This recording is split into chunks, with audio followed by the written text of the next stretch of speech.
আমি মনে হয় বাস পান না।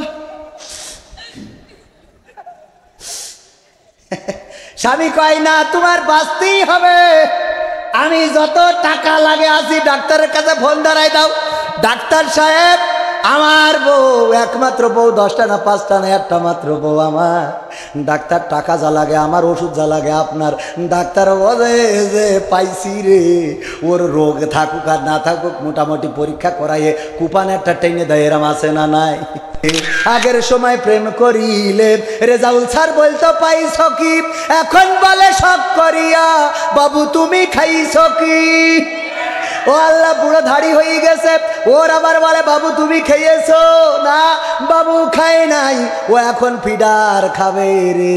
আমাদের আবরারুল্লাহ কাসিফ ভাই বলেছে যে কোনো মেয়ে দেখে যদি প্রশান্তি খুঁজে পাও, দ্যাটস এনাফ ফর ইউ। ওরে খুশি যুবকরা, আল্লাহ কত বড় খাটাসের খাটাস। আমার সেদিন চাঁপাইনবাবগঞ্জে প্রশ্ন দিয়েছে, হুজুর যদি কোনো মেয়েকে দেখে প্রশান্তি খুঁজে পাওয়া যায় তাহলে কি হবে? আমি বললাম আবরারুল্লাহ কাসিফ ভাই তো বলে দিয়েছে, দ্যাটস এনাফ ফর ইউ। আজকে ডিভাইডেড করা হয়, ও কোন মাদ্রাসার ছাত্র, এখানে কথা বলবে, ঠিক না বেঠে?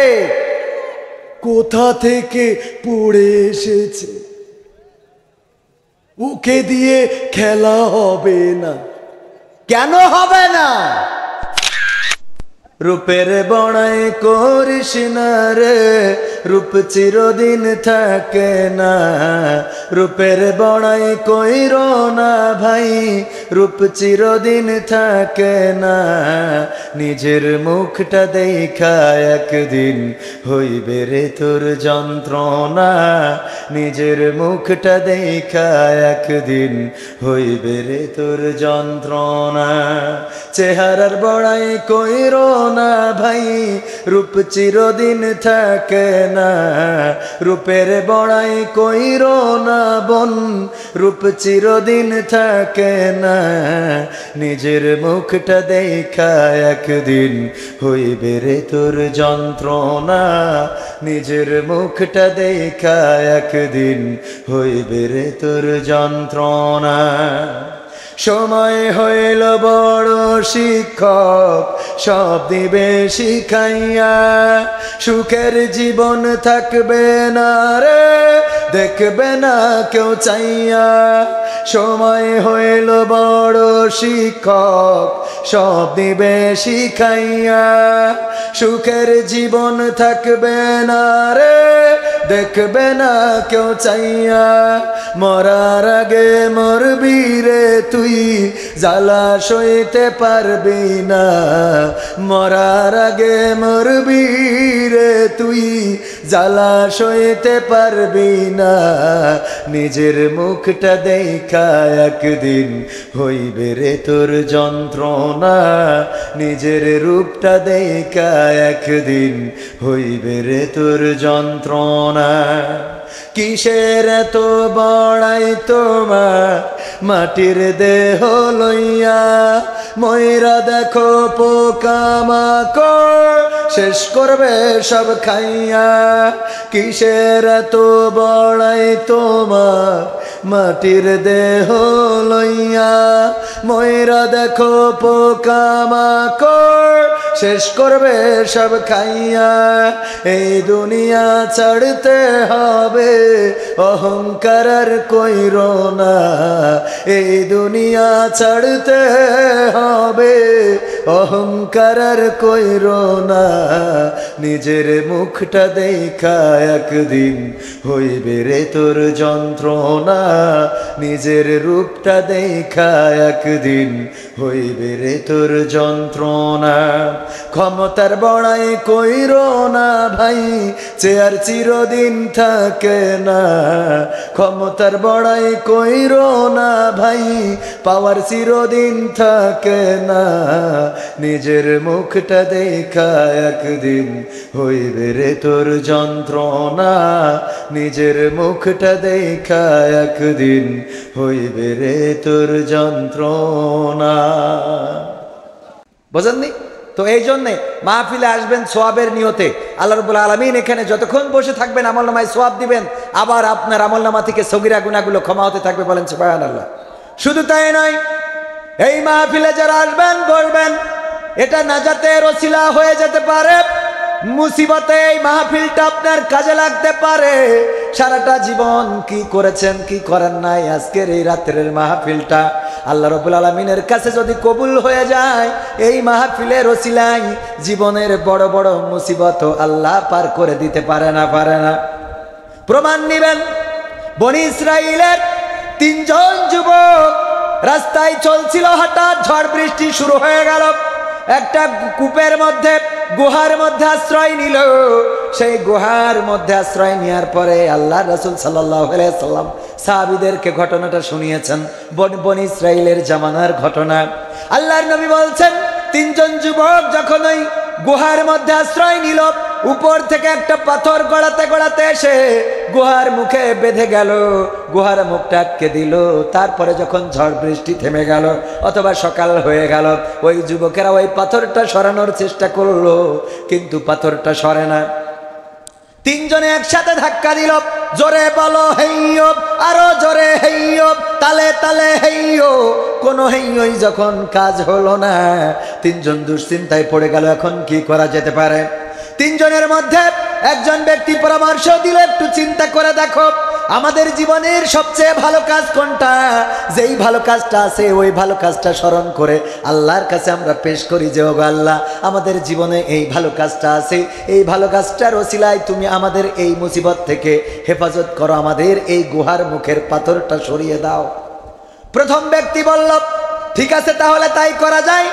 আল্লাহকে বলল, ওগো আল্লাহ, তুমি তো জানো আমার বাড়িতে আমার মা এবং বাবা বৃদ্ধ এবং বৃদ্ধা মানুষ, তাদেরকে আমি আমার কর্ম রেখে যখন কর্ম সেরে বাড়িতে ফিরতাম, তারপরে আমি বকরি বা ছাগির দুধ দোহাতাম এবং দুধ দোহানোর পরে আমি আগে আমার পিতামাতাকে খাওয়াতাম, তারপরে সন্তানদেরকে, স্ত্রীদেরকে খাওয়াতাম। একদিন এমন হলো আমার বাড়িতে ফিরতে দেরি হয়ে গেল, এর মধ্যে আমার পিতামাতা ঘুমিয়ে গেল। বাড়িতে যাওয়ার পরে আমি আমার গরু, ছাগল বা বকরি তাদের দুগ্ধ দহন করলাম এবং সেই দুগ্ধ দহন করে মায়ের কাছে, বাবার কাছে পৌঁছালাম। দেখলাম ঘুমিয়ে গিয়েছে, দেখলাম ঘুমিয়ে গিয়েছে। মা বাবা কষ্ট পাবে এই চিন্তা করে ডাকি নাই। আবার আমার সন্তানেরা ক্ষুধার জ্বালায় ছটফট করছিল, বাবা খেতে দাও খেতে দাও, কিন্তু আমার তো অভ্যাস নাই, আমি আমার পিতামাতাকে না খাওয়াই আমি আমার সন্তানদেরকে খাওয়াই না, এই জন্য আমি সন্তানদেরকে খাওয়ালাম না। সকাল পর্যন্ত অপেক্ষা করলাম, তারপরে যখন মা বাবার ঘুম ভাঙলো আমি মা বাবাকে খাওয়ালাম, তারপরে সন্তানদেরকে খাওয়ালাম। ওগো আল্লাহ, যদি এই ভালো কাজটা তোমার সন্তুষ্টির জন্য করে থাকি, আল্লাহ যদি তুমি কবুল করে থাকো, তাইলে এই কূপের পাথরটা একটু সরানোর ব্যবস্থা করে দাও। এই বলে যখন বিসমিল্লাহ বলে ধাক্কা দিয়েছে, তখন পাথরটা একটু ফাঁকা হয়েছে। দ্বিতীয় ব্যক্তি বলল, ওগো আল্লাহ, তুমি তো জানো আমার বাড়িতে একটা কর্মচারী ছিল, সেই কর্মচারী বেতন রেখে চলে গেল, তার বেতন দিয়ে আমি একটা ছাগল কিনলাম, একটা বকরি কিনলাম এবং সেই একটা ছাগল বা বকরি থেকে আরো 2টা 5টা হতে হতে 100 বা তারও কম বেশি হয়ে গেল। হঠাৎ একদিন আমার সেই কর্মচারী আমার বাড়িতে আসলো, এসে বলল, আমার যে পারিশ্রমিকটা আমি আপনার কাছে পাইতাম সেটা দিয়ে দেন। আমি বললাম, দেখো তোমার পারিশ্রমিক দিয়ে একটা ছাগল বকরি কিনেছিলাম, সেটা এখন 1টা থেকে 100টা বা তারও কম বেশি হয়ে গেছে, ওই যে ছাগলের পালটা দেখো, ওই পালটাই তোমার, তুমি নিয়ে যাও। সে বলল, আপনি কি আমার সাথে মস্করা করতেছেন? বলল, না, আল্লাহর কসম মস্করা করি না, আমি তোমার বেতনের টাকা দিয়েই ওই ছাগলের পালটা করেছি, এটার অধিকার তোমার, তুমি নিয়ে যেতে পারো, ওটাতে আমার কোনো অধিকার নাই। ওই লোকটি সমস্ত ছাগল বা বকরি যা ছিল সবগুলো নিয়ে গেল, একটাও রেখে গেল না। ওগো আল্লাহ, আমি শুধুমাত্র তোমার সন্তুষ্টির আশায় তোমার জন্য আমি তার পারিশ্রমিকটা গোটাটাই দান করে দিয়েছিলাম। আল্লাহ, তুমি যদি চাও আজকে এই ভালো কাজের ওসিলায় পাথরটা সরাতে পারো। বিসমিল্লাহ বলে ধাক্কা দিয়েছে, পাথরটা আর একটু সরে গেছে, কিন্তু এখনো বেরোনোর মতো হয় নাই। তৃতীয় নম্বর ব্যক্তি, এটা যুবকদের জন্য অত্যন্ত কার্যকারী, যুবকদের জানা দরকার, শোনা দরকার। আমার কলিজার টুকরা যারা, যাদেরকে বড় ভালোবাসি, ওগো যুবকেরা একটু কান খুলে শুনে নাও। আল্লাহর নবী বলছেন, ওই বনি ইসরাইলের মধ্যে 3 যুবকের মধ্যে তৃতীয়তম ব্যক্তি ছিল, তার একটা চাচাতো বোন ছিল খুব সুন্দরী, আর লিপস্টিক লাগাইলে তো আরো সুন্দর দেখা যেত। এই চাচাতো বোনকে বলল, ওগো চাচাতো বোন, আমি তোমাকে পেতে চাই, তোমার সাথে আমি মিলিত হতে চাই, তোমার সাথে আমি সহবাস করতে চাই, তোমার সাথে আমি জেনায় লিপ্ত হতে চাই। চাচাতো বোন বলল, আমি তোমার সাথে জেনায় লিপ্ত হব না, আমি তোমার সাথে মিলিত হব না, তোমার সাথে মিলিত হওয়া সম্ভব না। একদা ওই চাচাতো বোন বিপদে পড়ে গেল, টাকার অভাব দেখা দিল তাদের সংসারে। চাচাতো বোন এসে বলল, গো চাচাতো ভাই, যদি পারো একটু সহযোগিতা করো, বড্ড বিপদে পড়ে গেছি গো। আমি বললাম, সহযোগিতা করতে পারি, যদি আমার সেই প্রস্তাবে তুমি রাজি হয়ে যাও, তাহলে তোমাকে আজকে সহযোগিতা করতে পারি। চাচাতো বোন কোনো কুল কিনারা না দেখে বলল, আমি রাজি আছি। আমি যখন তার চাহিদা মোতাবেক তার স্বর্ণ রৌপ্য বা তার মুদ্রা দিয়ে দিলাম, দেওয়ার পরে সে আমার সাথে রাজি হয়ে গেল। আমি তার সময়ে, যখন আমাদের নির্ধারিত সময় একত্রিত হলাম, তার দুই উরুতের মাঝখানে যখন পৌঁছে গেলাম, চরম মুহূর্তে আমার চাচাতো বোন বলল, গো চাচাতো ভাই, এমন একটা গুনাহের কাজে তুমি লিপ্ত হয়ে যাচ্ছ, তুমি কি আল্লাহকে ভয় করো না? কেউ না দেখলেও আল্লাহ রাব্বুল আলামিন আমাদেরকে দেখছেন, যদি পারো আল্লাহর ভয়ে এই কাজটা থেকে বিরত থাকতে পারো। ওগো আমার আল্লাহ, এই মুসিবতের সময় তোমাকে বলছি, ওই চরম মুহূর্তে আমি আমার চাচাতো বোনের দুই উরুতের মাঝখান থেকে ফিরে এসেছি, তার সাথে মিলিত হই নাই। যে পৃথিবীর কোনো মানুষ তো দেখে না, কিন্তু আল্লাহ তোমার চোখ তো ফাঁকি দিতে পারি না, তুমি তো দেখতেছো, এই জন্য তোমার, ওগো আল্লাহ, তোমার সন্তুষ্টির জন্য, তোমার ভয়ে ভীত হয়ে আমি আমার চাচাতো বোনের সাথে জেনায় লিপ্ত হই নাই। আল্লাহ, তুমি যদি চাও এই ভালো কাজের ওসিলায় তোমার সন্তুষ্টির জন্য যদি আমি ফিরে থেকে থাকি, তাহলে এই পাথরটা সরিয়ে দাও। বিসমিল্লাহ বলে তৃতীয় জন ধাক্কা দিয়েছে, আর পাথরটা সরে গিয়েছে। তিনটা যুবক ওই কূপ থেকে মুক্তি পেয়ে গেছে। সবাই জোরে জোরে বলেন সুবহানাল্লাহ। এটা ছিল ভালো কাজের ফসল। বিপদে পড়েছেন, আল্লাহর কাছে ভালো কাজটা পেশ করেন। আজকের এই মাহফিলে যারা এসেছেন, বসেছেন, আল্লাহ রাব্বুল আলামিন চাইলে আজকের মাহফিলটা আপনার জীবনের গুনাহ ক্ষমা করে দিতে পারেন। এই মাহফিলটার ওসিলায় আপনার পিতামাতার কবরগুলো জান্নাতের বাগান বানিয়ে দিতে পারেন। এই মাহফিলের ওসিলায় দাদা কবরে ঘুমানো, ওই দাদার কবরের পাশে দাঁড়ানো হয় না, দাদার জন্য দোয়া করা হয় না, দাদার কাছে দাদার জন্য হাত তোলা হয় না।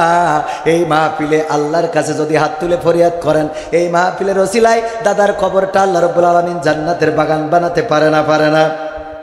নাকি আল্লাহর সেই ক্ষমতা নাই? নাউযুবিল্লাহ, আছে না নাই? আল্লাহর সেই ক্ষমতা আছে।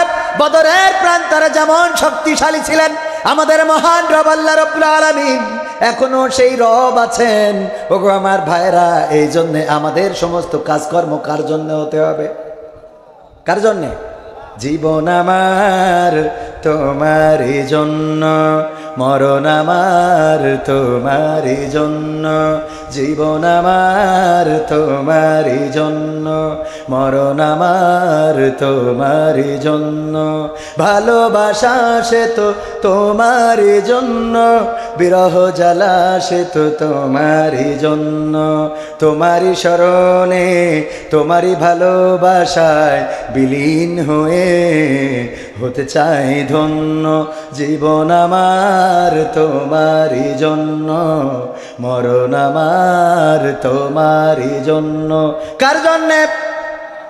কথা কয় না। এই কথা আমরা কুরবানির সময় বলি না? যখন আমরা কুরবানি করি তখন আমরা কি বলি বলেন? ইন্না সলাতি ওয়া নুসুকি ওয়া মাহইয়ায়া ওয়া মামাতি লিল্লাহি রাব্বিল আলামিন। আমরা বলি, ওগো আল্লাহ, আমার নামাজ, আমার কুরবানি, আমার জীবন, আমার মরণ কার জন্যে?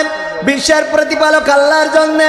যেই জীবন আল্লাহর জন্যে দিলাম, যেই নামাজ আল্লাহর জন্যে, আমার কুরবানি আল্লাহর জন্যে, কিন্তু আসলেই কি আল্লাহর জন্যে হয়? সামনে আসছে কুরবানির ঈদ। কুরবানির ঈদে গরুর শেয়ার নেওয়া লাগবে, কারণ ব্যয় একটা গরুর শেয়ার নিয়েছে। আমি যদি ছাগল কুরবানি দিই, তাইলে ব্যয় বাড়িতে আমার দাম থাকবে নারী। ঠিক না বেঠে? আমি নেতা মানুষ, চেয়ারম্যান ইলেকশন করব, যদি একটা গরু কুরবানি না দিই, তাইলে আমার গ্রামের লোকজন, পাড়া প্রতিবেশীর লোকজন যখন জিজ্ঞেস করবে, এবার কুরবানিতে ছাগল না গরু, আমি যদি বলি কিছুই দিই নাই, তাইলে জনগণ ভোট দেবে না। সুতরাং সুদ করে হলেও গরু কুরবানি দিয়া লাগবে। বলেন তাইলে কুরবানি কি আল্লাহর জন্য হইল নাকি? ইন্না সলাতি, নিশ্চয় আমার নামাজ। এবার দেখেন নির্বাচন এসে গেছে, টুপি মাথায় দিয়ে আল্লাহর ওলিরা মসজিদে আছে না নাই? উপজেলা নির্বাচনের গরম হাওয়া লেগেছে, নির্বাচনের গরম হাওয়া লেগেছে। শার্ট কোট সব রেখে ঘরে পাঞ্জাবি আর টুপি পরে ভোটের তরে রাস্তায় উড়া নেমেছে। কথা কয় না? নির্বাচনের গরম হাওয়া লেগেছে, নির্বাচনের গরম হাওয়া লেগেছে। কাউকে এখন ধরবে হাতে, কাউকে ধরবে পায়, বুড়ো চাচার বলবে ডেকে তুমি আমার ভাই। মাথায় কাজ করে না। চাচা বলছে তোর আব্বা তো আমার ভাই বলতো, তোর আব্বা তো আমার ভাই বলতো, তুই আমার ভাই কোন সুবাদে ভুলে গেছে। বুড়ো চাচার বলবে ডেকে তুমি আমার ভাই, কি করবে? ও আবার সে ভুলে গেছি। একদিক থেকে আরেক দিক গেলে লাইন বিচ্যুত হয়ে যায়। আর এমন একটা টাইমে তুলে দিয়েছে যে লাইন বিচ্যুত হবে না কেন? ছোট মানুষ। যাই হোক, মাহফিলটা এখনো শুরু করিনি। শুরু কি করবো? আমি পোস্টার পড়তে বলে খালি কষ্ট করে দিছি। এই ডানে বাই যারা আছে ওইখানে বসা যায় না, শুনে বসলে কষ্ট হবে। আমার যুবকদের জন্য তো আমার ভালো ভালো গান আছে, তুই একটা শোনাই যাবো ইনশাল্লাহ। যেহেতু আমি বিশেষ আলোচক হিসেবে ছিলাম, একটু বসা যাবে না শোনা? এখানে বসতে পারবে তারা, কবুল করবে আল্লাহ যাদেরকে, তারা। এর বাইরে কেউ বসতে পারবে না। কারণ কাবার কাছে বাড়ি ছিল সবচেয়ে, কাবা ঘরের নিকটে বাড়ি ছিল কার? আবু জাহেলের। সেই আবু জাহেল কাবার কাছে বাড়ি হওয়ার পরেও কালেমা পড়তে তো পারে নাই, বরং এতটাই খারাপ ছিল যে মক্কাতে মদিনায় যেয়ে পাঁচ অটকায় আবার গোলমাল করছিল। ঠিক না বেঠিক? আবু জাহেল মরেছে কি মক্কায় না মদিনায়? মদিনা থেকে 80 কিলোমিটার দূরে বদরের প্রান্তর, সেখানে গিয়েছি যেইখানটায় আবু জাহেলের হত্যা করার পরে লাশটা ফেলে রেখে রাখা হয়েছিল, সেই জায়গাটা দেখে এসেছি। আমার সাথে ছিলেন আমাদের শ্রদ্ধাভাজন চাচাজির নামটা আমি ভুলে গিয়েছি, মাস্টার কি জানো? শাহজাহান মাস্টার। আমাদের শাহজাহান মাস্টার এবং উনার বেগম সাহেবাও আছেন। অসুস্থ মানুষ, এখনো যে এত সুস্থ আছে, এই সুস্থ রেখেছেন কে? আল্লাহ রাব্বুল আলামিন। সুস্থ রাখার মালিক আল্লাহ, অসুস্থ করার মালিক। আজকেও দেখলাম টেলিভিশন জগতের একজন মানুষ মারা গিয়েছে, তার নামটাও আমি এখন ভুলে গেছি। কি যেন ভাই, দীপু ভাই না রিপু ভাই, কি যেন একটা নাম। টেলিভিশন অভিনয় করতো, বরিশালের ভাষায় কথা বলতো, যমজ নাটকে অভিনয় করেছে। নাম জানেন আপনারা কেউ? আপনারা জানেন না তাহলে হুজুর জানার কথা। হ্যাঁ, হুজুরের কাছে আছে, দাঁড়ান দেখি। মারা গিয়েছেন। ও আমার ভাইরা, নাটক করতো মিডিয়া পাড়ায়, নাটক করতো অলিউল হক রুমি। মঞ্চ এবং টিভি নাটকে অনেক জনপ্রিয় ছিল, বরিশালের ভাষায় কথা বলতো। এই মানুষটা কোলন ক্যান্সার হয়ে আজকে সকালে ইন্তেকাল করেছে। কে কখন মারা যাবে জানি না, কোন ব্যক্তিত্ব কখন চলে যাবে জানি না, কার মৃত্যু কবে হবে জানি না। এই জন্য মৃত্যুর প্রস্তুতি নেওয়ার দরকার আছে না নাই? এখন যদি বলেন ভাই মিডিয়ার কর্মীর কথা বলে আমাদের লাভটা কি, বা তার কথা শুনে লাভটা কি? ও আমার ভাইরা, কত নায়কের সাথে নাটক করেছে, কত নায়িকার সাথে নাটক করেছে, সিনেমা পাড়ায় তার সিনেমাও আছে। ওই আজকে মারা গেল, চলে গেল কবরে। বলেন যাওয়ার পরে যদি বলে মান রব্বুকা, যদি বলে আমি রাজকুমার সিনেমা করেছি, মান দিনুকা আমি যমজ নাটক করেছি, মান নবীকা তিশার সাথে আমার ভালো সখ্যতা ছিল, বলেন কুপান বাড়বে না কমবে? আমরা চাই না তার কবরে নির্যাতন হোক, আমরা চাই না সে কবরে কষ্টে থাকুক, আমরা চাই না তার কবরে আযাব হোক, কারণ এটা আমাদের চাওয়া হতে পারে না। বরং দোয়া করি আল্লাহ তার কবরকে ক্ষমা করে দিয়ে কবরকে জান্নাতের বাগান বানাইয়া দিক। কিন্তু যেই ব্যক্তিটি মারা গেল, কবরে কি নিয়ে গেল? কথা কয় না? কবরে কি নিয়ে গেল? চিন্তা কি করেন কখনো? ওগো আল্লাহর বান্দারা, আজকে যদি মারা যায় কবরে কি আল্লাহর কাছে দাখিল করব, আল্লাহর কাছে কি বলবো, এই চিন্তা কি আমাদের মধ্যে আছে নাকি? যেই কথা বলছিলাম, আবু জাহেল পা চটকায় মারামারি করতে গেল মদিনায়। আল্লাহ রাসূল সাল্লাল্লাহু আলাইহি সাল্লাম 313 জন নিয়ে রওনা করলেন মদিনা মসজিদে নববী থেকে 80 কিলোমিটার দূরে। সেখানে যে যুদ্ধ করলেন, লড়াই করলেন, সংগ্রাম করলেন। ওগো আমার যুবকেরা, আবু জাহেলকে হত্যা করলেন মাজ এবং মুআজ, যাদের সম্বন্ধে আপনাদের জানা আছে। ছোট দুই ভাই রাসূলের কাছে এসে বলল, গো রাসূল, যুদ্ধের ময়দানে যেতে চাই, আমাদের অনুমতি দেন। রাসূল বললেন, তোমাদের তো এখনো বয়স হয় নাই, কেমন করে যুদ্ধের ময়দানে যাবে? তোমাদের তো অনুমতি দিতে পারি না। রাসূলের কাছে নাছর বান্দা হয়ে গেল। ওগো তরুণেরা, ওগো যুবকেরা, আজকে মাজ মুআজের ঘটনা আমরা অনেকেই জানি না, তাদের নাম জানি না, তাদের ইতিহাস জানি না। এই জন্য এখনকার যুবকেরা যুদ্ধের ময়দানে নয়, এখনকার তরুণেরা কিশোরেরা বলে, যদি বাইক না কিনে দেন তাইলে আমি আত্মহত্যা করব। ঠিক না বেঠে? পালসার গাড়ি এখন আর চলে না, এখন এফজেড কি 5 না কি উঠেছে, আর S1, এই জাতীয় গাড়িগুলো উঠেছে। যার পরে চড়লি মোটরসাইকেল মনে করে বাচ্চা, কোন শিশু বসেছে। কয়েকদিন আগেও দেখলাম কুষ্টিয়ার এক বাবার এক সন্তান, বাবা তাকে বিদেশে মার কাছে বাড়াবাড়ি করতেছে, মোটরসাইকেল কিনে দাও, তাই না হয় তা না হইলে আত্মহত্যা করব। এমনকি আত্মহত্যা করার জন্য ফ্যানের সাথে দড়ি লাগাইয়ে ঝুলে পড়েছে, তারপরে উদ্ধার করেছে, সেই যাত্রায় বেঁচে গেছে। বাবার সাথে বলে বুঝাইয়ে সুঝাইয়ে মোটরসাইকেল একটা কিনে দিয়েছে। এই মোটরসাইকেলে চাচাতো ভাড়ে নিয়ে এসেছিল। ওই কুষ্টিয়ায় একটা কনসার্ট হয়েছে ঈদের পরের দিন ওই কনসার্ট কুপাকুপি দেখার জন্য এসেছে। দেখে রাত্রি বাড়ি যাওয়ার সময় পাশে ছিল মেঘনি গাছ। অনেকেই তো ব্রিজও সাইড দেয়, ও মনে হয় মেঘনি গাছ সাইড দিতে গিয়েছিল, দিয়ে মেঘনি গাছের সাথে কুপাই দিয়ে ও তো মরেছে সাথে চাচাতো ভাইরও নিয়ে মরেছে। এই যে দুইজন মারা গেল, এক বাবা আর এক সন্তান, আর কোনো ছেলে নেই, মা ডাকার লোক নেই, বাবা ডাকার লোক নেই, নেটওয়ার্কের বাইরে চলে গেল। সাংবাদিকেরা জিজ্ঞাসা করলো যে এই ছেলেকে কেন মোটরসাইকেল কিনে দিয়েছেন? বলতেছে না কিনে দিলে ও ফ্যানের সাথে ঝুলে পড়িল, সেখান থেকে কোনো রকম করে বাঁচাই আনিলাম, আরো কয়েকদিন বেঁচে, তারপরে আজকে নেটওয়ার্কের বাইরে চলে গেল। কথা কি বোঝা গেছে? আজকে নেটওয়ার্কের বাইরে আমার যুবকেরা এখন বাইক চাই, ফোন চাই, আইফোন লাগবে। কি ফোন? আইফোন লাগবে। আইফোন না হইলে ও তো বন্ধুদের মধ্যে ভাব মারতে পারে না, দোস্তদের মধ্যে যেয়ে ভাব মারতে হবে, একটু সেলফি তুলতে হবে, 3টা ক্যামেরা ঠাস করে দেখাইতে হবে। হুজুরিরও আছে না নাই? হুজুর কেনে নাই, কাতারে গিয়েছিল অনুষ্ঠানে, কাতারে যাওয়ার পরে ওখানকার বন্ধু বান্ধবেরা কিনে দিয়েছে, কারণ হুজুরকে যে টাকা দেয় তাতে আইফোন কি করে হবে গো রে। এখানে আইসি 4 আনা পয়সা এখনো দেই নাই। ও আমার ভাইরা, সেই সব কথা পরে বলবানে, যেই কথা বলছিলাম, আমার কিছু আলেম ওলামা টুপি মাথায় দিয়ে আল্লাহর বান্দা ওই আমার গাড়ির পাশে দাঁড়ানো কেন গো? আমার পরে কি আপনাদের কোনো রাগ আছে? ও আমার কলিজার টুকরারা, আমার আপনাদের পরে কোনো রাগ নাই, ভালোবাসা আছে। যদি চলে যান তাও কোনো আপত্তি নাই, কারণ আমরা জানি এই সামিয়ানার নিচে বসার জন্য ভাগ্যের দরকার আছে না নাই? আলেম হইলেই জান্নাতে যাবে, শহীদ হইলেই জান্নাতে যাবে না, আলেম হইলেই জান্নাতে যাবে না, শহীদ হইলেই জান্নাতে যাবে না, দানবীর হইলেই জান্নাতে যাবে না। আল্লাহর নবী বলেছেন 3 শ্রেণীর ব্যক্তিদের দিয়ে জান্নাত দূর, জান্নাত বলে সেই দূরই, উল্টো পাল্টা হয়ে যাচ্ছে কেন? আলেম হইলেই জান্নাতে যাবে না, 3 শ্রেণীর ব্যক্তি জাহান্নামে যাবে প্রথমে, এবং 3 শ্রেণীর ব্যক্তি দিয়ে জাহান্নাম উদ্বোধন করা হবে। সবাই জোরে জোরে বলেন সুবহানাল্লাহ। এই কয় সুবহানাল্লাহ? এটা হবে নাউজুবিল্লাহ, উল্টো পাল্টা করলেই হবে। হ্যাঁ, কি হবে? 3 শ্রেণীর ব্যক্তি দিয়ে আল্লাহ রাসূল সাল্লাল্লাহু আলাইহি ওয়াসাল্লাম বলেছেন 3 শ্রেণীর ব্যক্তি দিয়ে জাহান্নাম উদ্বোধন করা হবে।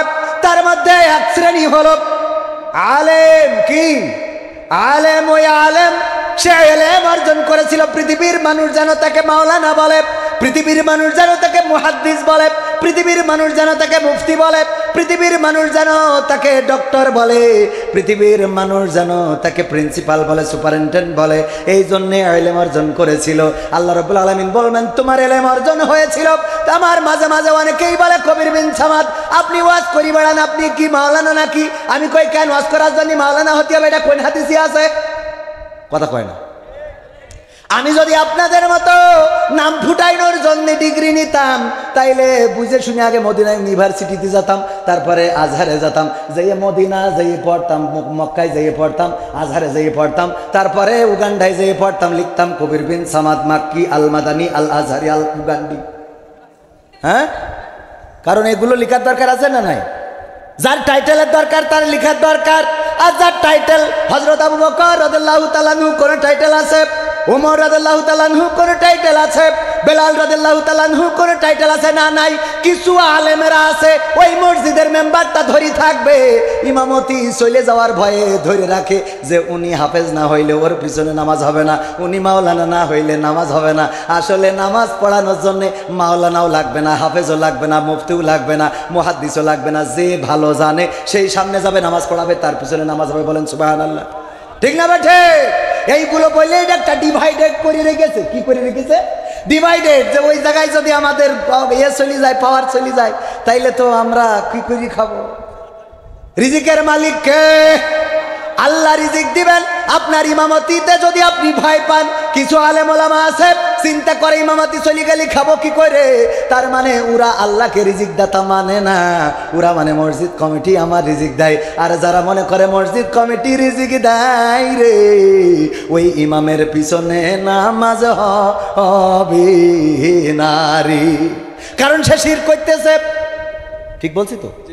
কারণ সে শিরক করতেছে। রিজিকের মালিক কে? আল্লাহ রিজিক দিবেন। আল্লাহ হক কথা বলে না। অনেক আলেম ওলামা আছে হক কথা বলে না, আবার অনেক জায়গা আছে রে যেখানে হক কথা চলে না, হুজুরির কাছে শুনতে চাই, হুজুর গো রে কতদিন হইল নবী মুহাম্মাদের জীবনী শুনি নাই। শিশু নবী মস্ত পায় রাস্তা দিয়া হাইটা যায়, হরিণ একটা বান্দা ছিল গাছের তলায় তুং তুঙা তুং তুং। আগে কত শুনতাম গো রে, এখন তো আর শোনা যায় না। ও গো হুজুর, আজকে একটু নবী মুহাম্মাদের জীবনী শোনাবেন। আল্লাহর রাসূলের জীবনী শোনাতে গেল হুজুর, শোনানোর পর ইমাম সাহেবের ডেকেছে সবাই, কি হয়েছে ভাই? আপনি আপনার বললাম নবী মুহাম্মাদের জীবনী শোনাবেন, আর আপনি দেখলাম পড়ি পড়ি খালি আবু জেহেলের ঘটনা বলেন। ঘটনাটা কি? কয় আবু জাহেলের কথা নবী মুহাম্মাদের জীবনী শোনাতে গেলে আবু জাহেলের কথা তো অটোমেটিক চলে আসে। কয় চলে আসে ভালো কথা, কিন্তু যখনই আবু জাহেলের নাম নিচ্ছিলেন তখনই মনে হচ্ছিল আপনি আমার দিকে তাকাচ্ছিলেন। ঘটনা কি? কথা কি বুঝা গেছে? এখনকার আল্লাহর ওলিরা যদি আল্লাহর নবীর জীবনী বলতে যে আবু জাহেলের কথা বলেন, আর চোখ যদি ওই দিক চলে যায়, ও মাথাটা নিচু করে আর মনে করে আমার সাথে তো দেখছি আবু জাহেলের, হ্যাঁ রে, তাহলে কি উনি আমাকে বোঝাচ্ছে? মুসা আলাইহিস সালামের জীবনী বলতে গেলে ফেরাউনের কথা মনে এসে যায়, ফেরাউনের ঘটনাও বলা লাগে, আর চোখ যদি আল্লাহর ওলির দিকে চলে যায়, উনি মাথাটা নিচে রাখে আর মনে করে মনে হয় ফেরাউনের সাথে আমার মিলাই দিলে। যদি ইব্রাহিম আলাইহিস সালামের কথা বলা হয়, তাইলে অমনি হুজুরের পরে ক্ষিপ্ত হয়ে যায় যে ফেরাউন নমরুদের কথা বলার কারণে, যে নমরুদের সাথে কি আমার মিল করে দিলে নাকি? আবার এখনকার সময় আলেম ওলামাদের কথা বলতে গেলে কিছু কিছু নাম চলে আসতে পারে না।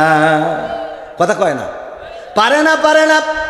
আমি যদি কোরআন হাদিস থেকে বলতে যাই আর আপনার সাথে যদি লেগে যায়, কিছু করার নাই।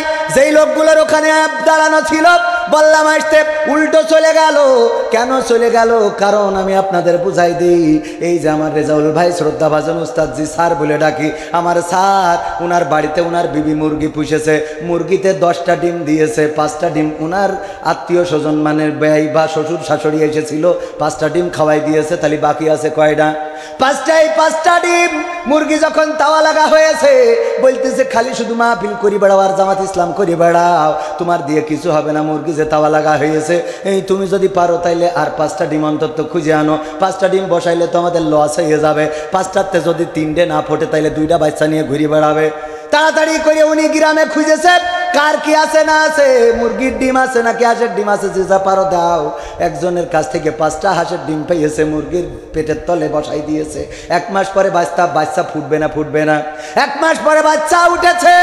উঠার পরে মুরগি বলতেছে, ও গো আমার সন্তানেরা শোনো, তোমরা দয়া করে দূরে যাবা না, আমার কাছে থাকবা, পচা কাদা পানি মাখবা না, বৃষ্টিতে ভিজবা না। এখন কিন্তু কাল বৈশাখীর ঝড় হইতে পারে, যদি দূরে থাকো, যে কোনো সময় ঝড় শুরু হইলে বেকায়দায় পড়ে যাবা। দয়া করে আমার কাছে থাকো। মুরগির 5টা বাচ্চা মুরগির সাথে থাকে, কিন্তু ওই যে হাঁসের বাচ্চা যেই কয়টা পাড়াতে ডিম নিয়ে আইলো, ওই হাঁসের বাচ্চা 5টা যেই দিকে পানি ওই দিকে যায়। বলো এদিকে, এই তোদের এত করে বলছি যে আমার কাছে থাক। উপরে ইসরায়েল ঘুরে বেড়ায়, আছে না নাই? উপরে ইসরায়েল আছে, ওই ইসরায়েলের শকুনগুলো হলো ইসরায়েলের সাথে তুলনা করলাম। ওরা ঘুরে বেড়ায়, যে কোনো সময় সবল মেরে নিয়ে যেতে পারে। আমার কাছে থাক, পচা কাদা পানিতে কেন যাস? যদি সর্দি লাগে ডাক্তার দেখানোর মতো পয়সা নাই। এখন ইবনে সিনায় গেলেও ঠিক মতো সিট পাওয়া যায় না, কারণ হাসপাতালের থেকে রুগী বেশি। ঠিক না বেঠিক? রুগী বেশি। আর রুগী যদি বিদেশি হয়, আর বিদেশির বউ যদি হয়, তাইলে তো রোগের শেষ নেই। পরীক্ষা এইটা ওইটা, ওর একেবারে পুরো এই মাথা চুল থেকে পান নখ পর্যন্ত পরীক্ষা করাই দেয়। আর ও তো কলা দেয়, স্বামী থাকে বিদেশে, কই আমি মনে হয় বাস পান না। স্বামী কয় না, তোমার বাঁচতেই হবে। আমি যত টাকা লাগে আসি, ডাক্তারের কাছে ফোন ধরাই দাও। ডাক্তার সাহেব, আমার বউ, একমাত্র বউ, 10টা না 5টা না, একটা মাত্র বউ আমার। ডাক্তার, টাকা যা লাগে আমার, ওষুধ যা লাগে আপনার। ডাক্তার বলে যে পাইছি রে, ওর রোগ থাকুক আর না থাকুক, মোটামুটি পরীক্ষা করাইয়ে কুপান একটা টেনে দেয়, এরম আছে না নাই? আছে। বাবা আমার ভাইরা, মুরগি বলতেছে দেখ, যদি সর্দি লাগে ডাক্তার দেখাবো কি করে? আমাদের তো এত টাকা নাই। আমার কাছাকাছি থাক, মুরগির বাচ্চা 5টা, যেই 5টা আসল ওইগুলো তো আছে, কিন্তু হাঁসের যে 5টা বাচ্চা, ওরা তো কাছাকাছি থাকা দূরের কথা। টিউবওয়েলের কাছে যে পচা কাদা পানি ছিল, ওর মধ্যে যাইয়েতে কিলিবিলি মনে করছে কালকে ঈদ হবে, ওরে গোসল করা করিয়েছে, কাদা পানি মেখে চিনার কায়দা নেই। মুরগি বলছে আমার পূজা শেষ, আমার পূজা হয়ে গেছে। ওরে হাঁসের বাচ্চারা, তোরা আমার জাতের না, আমার জন্মেরও না। তোদের যদি জন্মটা আমার হইতো, জন্মটা ঠিক হইতো, তাইলে তুই আমার পেটের তলে থাকতিস রে। এইভাবে কাদা পানি মাখতিস নে। এই পচা কাদা পানি মাখার কারণ বোঝা হয়ে গেছে, তোরাই আমার জাতের না রে। তেমনি ভাবে এই সামিয়ানার নিচেই যারা জাতের না, ওদের যেইভাবে বলেন ওরা আসবেও না, থাকবেও না, কারণ ওরা ওই পচা কাদা পানি মাখবে। ওরা ওই জাতের না, ওরা আমাদের এই লাইনের নারী। কথা কি বোঝা গেছে? কোরআন পড়তে ভালো লাগে, কোরআন শুনতে ভালো লাগে, কোরআন জানতে ভালো লাগে, কোরআন মানতে ভালো লাগে। এরকম আছে না নাই? কোরআন পড়তেও ভাল লাগে, শুনতেও ভাল লাগে, কিন্তু মানতে ভালো লাগে। আছে না নাই? বাবা মারা গেলে কোরআন খতম, হুজুর চারিদিকে বসি কোরআন পড়ি, আমার আব্বার বেহেশতে থুই আসেন। হ্যাঁ, হাফেজে কোরআনদের দাওয়াত দেয়, হুজুর আসেন আমার বাবার চারপাশে বসে কোরআন পড়েন। মনে করে এই মরা মানসির পাশে কোরআন পড়লি ও মনে হয় বেহেশতে দোতলায় থাকবে। আবার ওই ব্যক্তি যখন কোরআনের তরজমা করা হয়, তখন বলে হুজুর সময়টা তো বড্ড খারাপ, আপনি তো ভাই সব জানেন, বুঝে শুনে কথা বলে ওয়াজের রীতি টানেন, উস্কানি ফুসকানি মূলক বলবেন না কোনো কথা, এই মঞ্চে রাজনীতি ভাই করবেন না অযথা। আমরাও ভাই কোরআন জানি, মানি মোটামুটি, ঝামেলাতে থাকি মাঝে মাঝে নিয়ে ভোটা ভুটি। মক্তবেতে শিখেছিলাম আলিফ বা তা সা, কোরআন হাদিস মোটেও জানি না, এমন কিন্তু না। তাই রাজনীতি চলবে না ও হুজুর, রাজনীতি চলবে না, তাই রাজনীতি চলবে না ও ভাই, রাজনীতি চলবে। ওই দেখেন যে কটা উঠলো সব জুব্বা পরা, ওরা সব দেখেন ওখানে সিনের মধ্যে কোরআন আছে, কিন্তু ওরা মানবে না, যাই বলেন মানবে না, কারণ শয়তানের বাক্স ওদের মধ্যে বেশি। খেয়াল করে দেখবেন, আমি যা বলবো যদি মিলাই নিতে না পারেন পরে বলবেন। কেউ হাফেজ হচ্ছে ইমামতি করে খাওয়ার জন্য, কেউ হুজুর হচ্ছে চাল তুলে খাওয়ার জন্য, কেউ ডাইল তুলে খাওয়ার জন্য, ওগের ইসলামের জন্য পাবেন। দেখবেন যে বক্তার নামের শেষে আছে জিহাদি, যে জিহাদ করে তা জিহাদি বলে না মুজাহিদ বলে? কয় জিহাদ, জিহাদি। যে জিহাদ করে সে মুজাহিদ হবে, যে শহীদ হয় সে শহীদ, যে গাজী থাকে সে গাজী। আর যে জিহাদ করে একে আমরা এক বাক্যে তাদেরকে কি বলা হয়? মুজাহিদ। যে জিহাদ করে সে মুজাহিদ, আল্লাহর পথে একজন মুজাহিদ কখনো বসে থাকে না। কি এইটা বলে নাই যে একজন জিহাদি কখনো বসে থাকে না? উনি জিহাদি কোথায়? কবির বিন সামাদ জিহাদি কোথায়? স্টেজে টাকা দেয় নিয়েছে, পেট ভরি ছাগলের গোড় গরুর গোড়তে খাওয়াইছে, এখানে এসে জিহাদ করি বাড়ি যে ঘুমাই রয়েছে বসতে, উনি জিহাদি। কথা কয় না। এই নামের শেষে যদি কবির বিন সামাদের নামের শেষে কোনোদিন জিহাদি লাগায়, বুঝে নেবেন ভণ্ডামি। কথা মনে থাকবে? বুঝে নেবেন ভণ্ডামি কোনে জিহাদ করেছি আমি। শাপলা চত্বরে রক্ত ঝরেছে, কবির বিন সামাদকে পাওয়া যায় নাই। কোরআনের হাফেজেরা শহীদ হয়েছে, আল্লাহর নবীর মাদ্রাসার ছাত্ররা শহীদ হয়েছে, কবির বিন সামাদকে পাওয়া যায় নাই। কাদিয়ানীরা খতমে নবুয়তের পরে আঘাত করেছে, তাদের বিরুদ্ধে মিছিলে কবির বিন সামাদকে পাওয়া যায় নাই। কোরআনের জন্য সংগ্রামে কবির বিন সামাদকে পাওয়া যায় নাই। নাস্তিকদের বিরুদ্ধে লড়াইয়ে রাজপথে কবির বিন সামাদকে পাওয়া যায় নাই। ওয়াজ মঞ্চে যখন দাওয়াত করে 50,000 টাকা অগ্রিম বুঝে দিয়ে খাওয়ায়ে পড়ায় এনেছে, এখানে এসে বড় বড় কথা বলে কবির বিন সামাদ জিহাদি। ভণ্ডামি করার জায়গা খুঁজে পাও না, কথা কয় না। বিশাল জিহাদি। তুমি জিহাদি কেমন বাগাছড়ায় এইসো, বাগাছড়ায় এসে রাজপথে একটু কথা বলো দেখি। এইগুলো নামের শেষে এক এক টাইটেল, নামের আগে টাইটেল, কোনো টাইটেল লাগবে না, কোনো টাইটেলের দরকার নেই। কারণ আমার আল্লাহ বলছেন, ওয়ামান আহসানু কাওলাম মিম্মান দাআ ইলাল্লাহ ওয়া আমিলা সালিহা ওয়া ক্বালা ইন্নানি মিনাল মুসলিমিন। তার কথার চেয়ে উত্তম কথা কারো হতে পারে না, যে নিজে সৎ কাজ করে, ভালো কাজ করে, অপরকে ভালো কাজের জন্য আহ্বান করে, আর মুখে ঘোষণা করে আমি একজন মুসলমান। আমার যুবকেরা, কে ভার্সিটিতে পড়েছো, কে কলেজে পড়েছো, কে ইউনিভার্সিটিতে পড়েছো, এটা দেখার বিষয় নয়। কে কোথায় পড়েছো নাকি পড়ো নাই, এটা দেখার বিষয় নাই। আল্লাহর কোরআন জেনে, রাসূলের হাদিস মেনে আল্লাহর পথে থাকতে পারাটাই তোমার জন্য গর্বের বিষয়, ঠিক না বেটে?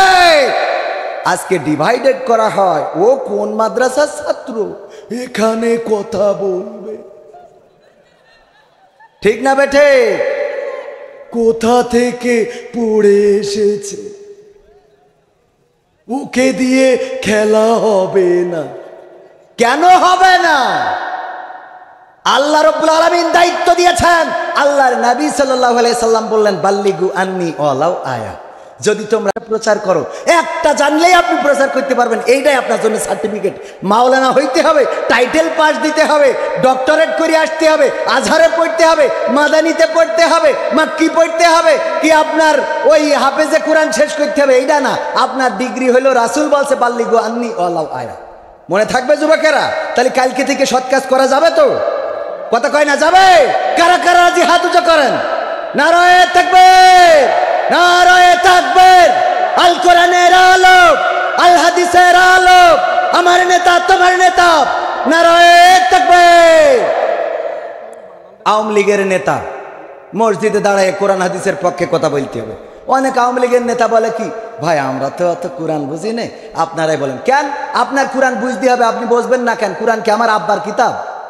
কথা কয় না। কোরআন কি জামাত ইসলামের, হেফাজতে ইসলামের? তাহলে কোরআন কার? আল্লাহর কিতাব। হিন্দুদের, বৌদ্ধদের, খ্রিস্টানদের কাউকেই কোরআন ধরতে নিষেধ করা হয় নাই। গোটা বিশ্বের মানবতার জন্য, ইনসান মানুষের জন্য কোরআন এসেছে। খলাকাল ইনসান, আল্লাহ রাব্বুল আলামিন মানুষ সৃষ্টি করে কোরআন দিয়ে দিয়েছেন। এই কোরআনের বয়ান করেছে মানুষের জন্য। সুতরাং মানুষ যারা, তারাই কোরআন পড়বে, কোরআন থেকে শিক্ষা নেবে, দীক্ষা নেবে, কোরআন প্রচার করবে। ছাত্রলীগের নেতা এইবার তারাবি পড়াইছে, আমি এত খুশি হয়েছি। আমি কইছি আমার উলামা লীগি নামটা লিখে নেন দিন। কথা কয় না। কারণ ছাত্রলীগরা তারাবি পড়াইতে হবে, যুবলীগরা কোরআনের পক্ষে কথা বলতে হবে। বাগাছড়ার রাজপথে দাঁড়ায় আমার যুবলীগের বাগাছড়ার সভাপতি বলতে হবে, পৃথিবীর মানুষের রচিত কোন আইন এই বাগাছড়া শুধু নয়, বাংলাদেশে চলবে না, আল্লাহর আইন চালাইতে হবে, এইটা যুবলীগ থেকে বলতে হবে, ঠিক না বেটি? এই কথা যখন আপনারা বলবেন, আপনার পিছনে নারায় থাকবি দেবো, জয় বাংলা আপনার পিছনে যেই বলবে। আপনি বইলিয়ে দেখেন পিছনে আছে কি নাই। কোরআনের পক্ষে শুধু জামাতরা কথা বলবে, হেফাজতরা কথা বলবে, চরমনারা কথা বলবে, ওরা তো এটা নিয়ে ব্যবসা করে খাচ্ছে। আপনি আওয়ামী লীগের লোক, আপনি কেন কোরআনের সঠিকটা তুলে ধরছেন না? আমি আওয়ামী লীগের সন্তান, আমি তো তুলে ধরতেছি। আমার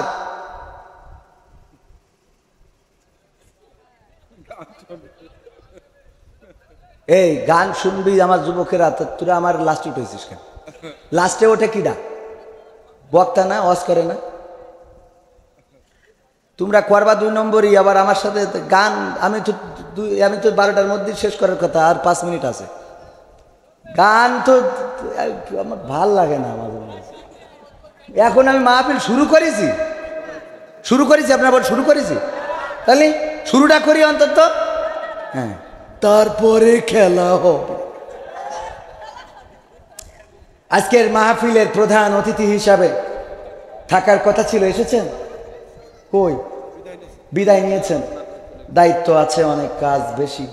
জনাব হাসান ফিরোজ আহমেদ টিঙ্কু সাহেব, সভাপতি 7 নম্বর কায়বা ইউনিয়ন আওয়ামী লীগ। এই যে দেখেন, ঠিক আছে, আওয়ামী লীগের সভাপতি প্রধান অতিথি, এটা ঠিক আছে। সাবেক চেয়ারম্যান 7 নম্বর কায়বা ইউনিয়ন পরিষদ। কারণ কোরআনের মাহফিলে উনাদের থাকার দরকার আছে না নাই? আমরা উনাদের মাইনাস করি বলে উনারাও আস্তে করে মাইনাস, পিছনের কাতারে বলতে কি আর পিছনে, আপনি এসে খুতবা দেন, তাইলে যে দেশ পরিবর্তন হয়ে যাবে। কথা কয় না। আমি শুনলাম আমার শ্রদ্ধাভাজন আপনাদের আসনের এমপি সাহেব জনাব আফিল উদ্দিন সাহেব সেদিন জামতলায় আলোচনা করেছেন কোরআন হাদিস থেকে। এটা তো দরকার, এমপি সাহেব যদি কোরআন হাদিস থেকে কথা বলে তাইলেই তো দেশ পরিবর্তন হবে, ঠিক না ঠিক? আমরা সারাদিন বইলে কোনো কাজ হবে না। এই যুবকেরা মোটরসাইকেলে যে গিয়ার দিয়ে বেড়াইছে ঈদের পর দিন, দিয়েছে না? পিছনে একটা করে ছিল না পাওয়ার ব্যাংক, ওইগুলো নিয়ে গদখালি গেছে না যায় নাই? গেছে। এই যে গদখালি গেল, এত করে ওদের ওয়াজ শোনালাম সারা রমজান মাস ধরে, যে দেখ তোরা মোটরসাইকেলের পিছনে নিয়ে এইভাবে টাঙ্কি মারিস না, আমাকে খারাপ লাগে। ও কিন্তু সেই ওয়াজ ঈদের দিন শয়তান করে বলছে তুই যা করার আজ করি না, মানে শয়তান এসে আমাদের ওয়াজ 1 মাসে ঘুরাই দিয়েছে। 1 মাসে মানে একদিনই ঘুরাই দিয়েছে। 1 মাস ধরে ওয়াজ করলাম যে তোরা যেন উল্টোপাল্টা করিস না। ওরা ঈদ নামাজ পড়িতে উল্টোপাল্টা শুরু করে দিয়েছে। করিয়ে গদখালি তো পা ফেলানোর জায়গা নেই শহরগুলো। তারপরে এই যে এখন আবার কি কফি হাউস মানুষ, কফি হাউসে সেই আড্ডাটা আয়োজন নেই। ওরা আবার দেখলো আড্ডাটা করতে হবে। তো এই যে মান্নাদের বললো অসুবিধা নেই, আমরা আড্ডাটা চালাচ্ছি, তুমি বেশি থাকলে আবার গান গাইতে কফি হাউসের সেই আড্ডাটা আসবা আছে, আরো বেশি কায়দা করিয়া আছে, ঠিক না বেটে? তো এখন এই যে কফি হাউসে এই সব করে বেড়াচ্ছে পাকামো, এইগুলোর বিরুদ্ধে ওয়াজ করলাম। আমার ওয়াজ এখানে শুনে নিয়ত করি সই যে কালকে তাহলে এই করবো না। সকালবেলা যাই ওর গার্লফ্রেন্ড ফোন দেয়, কি ব্যাপার, আমি গুছাই বসে আছি, তুমি কই? কয় আমি হুজুরির ওয়াজ শুনেছি, যাবার না। কয় তাহলে আমি বললো মকসেদ মেম্বারের ছেলের সাথে গেলাম। হ্যাঁ আমি আসতেছি, কই যাই লাগে। হ্যাঁ পাকামো, খুব খুশি। এই কথা বলতে পারলি তো খুব খুশি। এই জন্যই তো ওই যে আমাদের আবরারুল হক আসিফ ভাই বলেছে যে কোনো মেয়ে দেখে যদি প্রশান্তি খুঁজে পাও, দ্যাটস এনাফ ফর ইউ। ওরে খুশি যুবকরা, আল্লাহ কত বড় খাটাসের খাটাস। আমার সেদিন চাঁপাইনবাবগঞ্জে প্রশ্ন দিয়েছে, হুজুর যদি কোনো মেয়েকে দেখে প্রশান্তি খুঁজে পাওয়া যায় তাহলে কি হবে? আমি বললাম আবরারুল হক আসিফ ভাই তো বলে দিয়েছে, দ্যাটস এনাফ ফর ইউ। আসলে উনার কথাটা ঠিক আছে, কিন্তু সেই কথাটা হলো যদি আপনি মেয়ে বলতে তো শুধু গার্লফ্রেন্ড না, মাও তো মেয়েদের জাতি নাকি? মাকে দেখে যদি প্রশান্তি খুঁজে পান, দ্যাটস এনাফ ফর ইউ। কারণ আপনার মা আপনাকে গর্ভে ধারণ করেছেন। আল্লাহ রাসূল বলেছেন কোন সন্তান যদি মায়ের দিকে নেক নজরে তাকায়, আল্লাহর নবী বলছেন তার ওই সন্তানের আমল নামায় একটা কবুল হজের সওয়াব লিখে দেওয়া হয়। বলেন সুবহানাল্লাহ। সুতরাং মায়ের দিকে যদি আপনি নেক নজরে তাকান আর প্রশান্তি খুঁজে পান, দ্যাটস এনাফ ফর ইউ। আপনার কলিজার টুকরা সন্তান আছে, যেই কলিজার টুকরা সন্তান আপনার চোখের সামনে ঘুরে বেড়ায়, তার দিকে তাকায়ে যদি আপনি প্রশান্তি খুঁজে পান, দ্যাটস এনাফ ফর ইউ। আপনার বউ একজন মেয়ে, আপনার স্ত্রী একজন মেয়ে, আপনার স্ত্রীর দিকে তাকিয়ে যদি আপনি প্রশান্তি খুঁজে পান, দ্যাটস এনাফ ফর ইউ। এ জাতীয় আরও যে নারীদের সাথে বিবাহ হারাম, দেখা করা জায়েজ আছে, ফুপু খালা, তাদের দিকে তাকিয়ে যদি আপনি প্রশান্তি খুঁজে পান, আত্মিক প্রশান্তি, তাহলে দ্যাটস এনাফ ফর ইউ। আপনি গার্লফ্রেন্ডের দিকে তাকিয়ে যদি প্রশান্তি খুঁজে পান, তাইলে এইটা আপনার এনাফ না, এইটা হলো আপনার জাহান্নামে যাওয়ার কারণ। বলেন ঠিক কিনা? কারণ ওইদিকে তাকানো যাবে না, তাকানো যাবে না।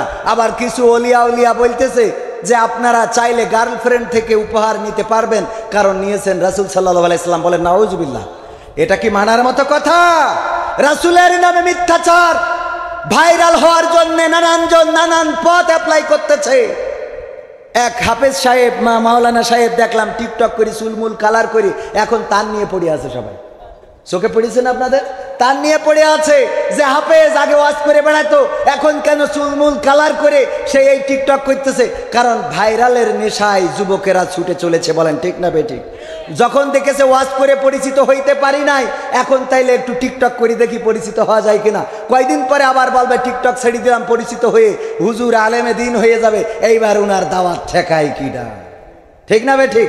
অনেকেই আমাকে জিজ্ঞাসা করে, কবির বিন সামাদ ভাই আপনি নাটক করতেন, নাটক বাদ রেখে আবার ওয়াজে আসলেন কেন?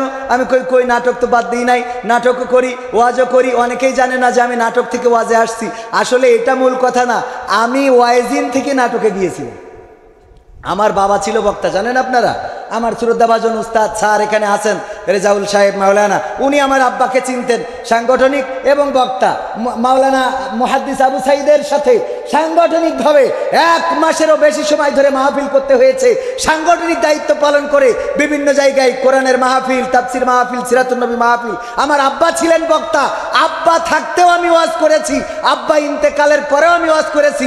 কিন্তু যখন দেখলাম এই জায়গাটায় খুব বেকায়দা অবস্থা, আমি আমার মার কাছে, মা বেঁচে আছে না কোনো, আপনারা খোঁজ নিতে পারেন। যখন ইন্টার ফার্স্ট ইয়ারে পড়ি, আমি আমার মাকে বললাম, মা আমি এই ওয়াজের স্টেজে যাব না, আমি মাপ চাই, আপনাদের স্বপ্ন পূরণ করতে পারলাম না, আমি বক্তা হব না।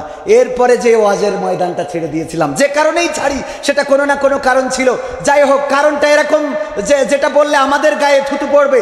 যাই হোক, আমি বলি আল্লাহ রাব্বুল আলামিন আমাদের তাকদীর লিখে রেখেছেন, ঠিক না বেঠিক? আজকে যে আমি এখানে আসব, এটা কি আমি আসতে চেয়েছি না আল্লাহ নিয়ে আসতেন? কথা কয় না। আল্লাহ আমার তাকদীরে লিখে রেখেছে, আমি কি করতাম? গড়াতে গড়াতে গড়াতে গড়াতে আবার এনে দিল। আমি মাঝে মাঝে মনে হয় আমার বাবা হয়তো দোয়া করেছিলেন ইন্তেকালের সময়, আমার আব্বা মারা যাওয়ার সময় মাহফিল থেকে ফেরার পথে 12 বাজারের রাজপথে লাশটা পড়েছিল। আমরা যে লাশটা পেয়েছিলাম কালীগঞ্জে থানার সামনে, রক্তাক্ত দেহটা, কান থেকে এখনো দেখছি টপ টপ করে রক্ত বের হচ্ছে। আব্বা বলে চিৎকার করে ডেকেছি, আর সাড়া দেয় নাই। আমার আব্বার সাথে শেষ কথা বলার সৌভাগ্য হয় নাই। জুমার দিন জুমার নামাজ আদায় করে কালীগঞ্জ বেথুলি নামে এক গ্রামে 12 বাজারের পাশে মাহফিল করতে গিয়েছিলেন। সর্বশেষ রাতটাও গিয়েছে মাহফিলে। সেই বাবার সন্তান আমি, কোরআনের মাহফিলে আব্বা থাকতে ওয়াজ করেছি, আব্বা মারা যাওয়ার পরে ওয়াজ করেছি। যারা বলে যে নাট্যকার ওয়াইজিন হয়েছে, তা হয় নাই, ওয়াইজিন নাট্যকার হয়েছিল। তোমরা জানো না তাই বলো, আগে ইতিহাস জানো। এখন যদি বলেন তাইলে ওয়াজ করেন কেন? না করলে এই যে দেখেন আজকে প্রধান বক্তা, উনারা ভয় পেয়েছে, সত্য কথা বলি, যে কবির বিন সামাদ ওয়াজ করে চলে যাওয়ার পরে এই মাহফিলে লোক পাওয়া যাবে না। বলুক, তাইলে আমার দোষ না আপনাদের দোষ? কাদের দোষ? আমার দোষ না আপনাদের দোষ? তাহলে আপনারা চলে যাবেন যদি আমি লাস্টে না করি, আবার দোষ দেবেন আমি কেন ওয়াজের স্টেজে। তাহলে আমি কি এই দায়ী? কথা কয় না, আমি কি এর জন্য দায়ী? আমি তো দায়ী না। আসেন কিছু মাহফিলটা শুরু করিনি, তারপর কটা গান শোনাই দুমদাম করে চলে যাবো ইনশাআল্লাহ।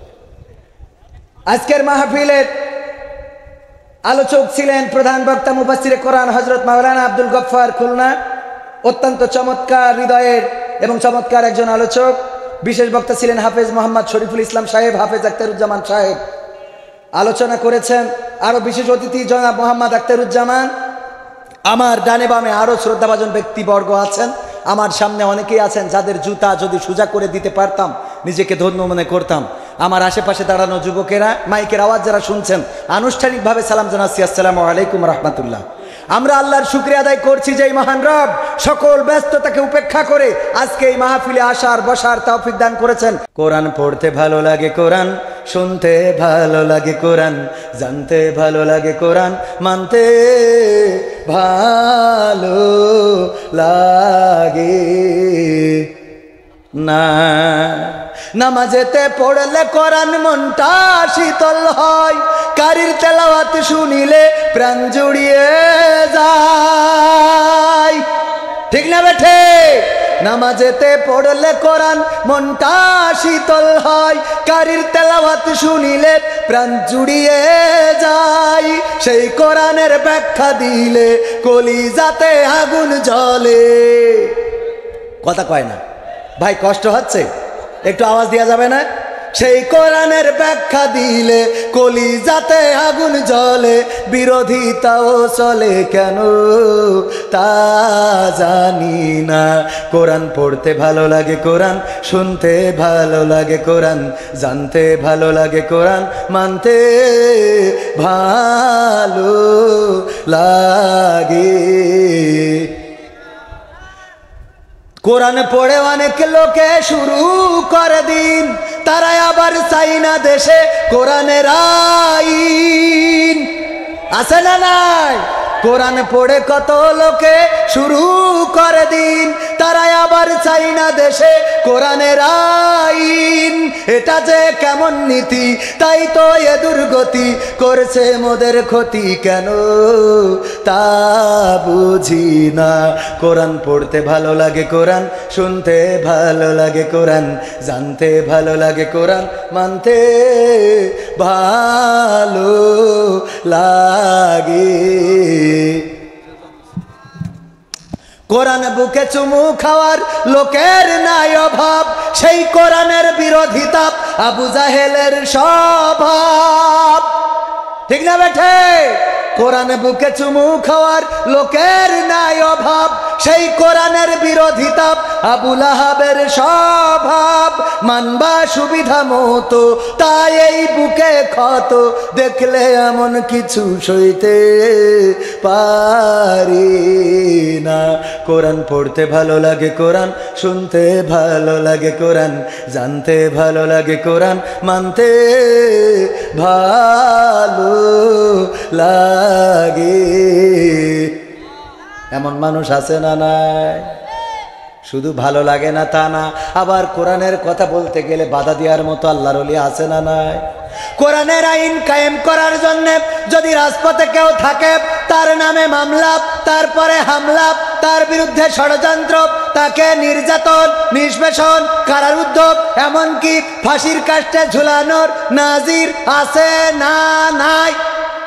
আছে না নাই? কিন্তু আমাদের বক্তব্য হলো, কোরআনের সাথে যারা করবে দ্বন্দ্ব, তাদের সাথে কবু হবে না আপোষ। হবে? কোরআনের সাথে যারা করবে দ্বন্দ্ব, তাদের সাথে কবু হবে না আপোষ। কোরআনের সাথে যারা করবে দ্বন্দ্ব, তাদের সাথে কবু হবে না আপোষ।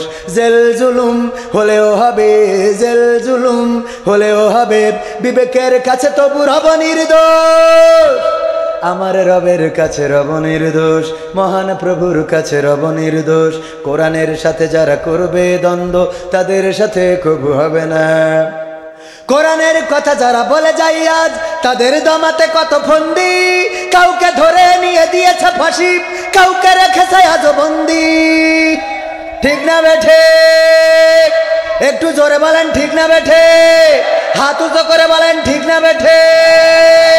গত 2 দিন আগে কি যেন কলারুয়া কাজির হাটে এই কথা বললাম, এক আল্লাহর ওলি এসে বলছে, হুজুর আপনি আর কিছু বলা লাগবে না, কালেকশনটা করে দিয়ে চলে যান।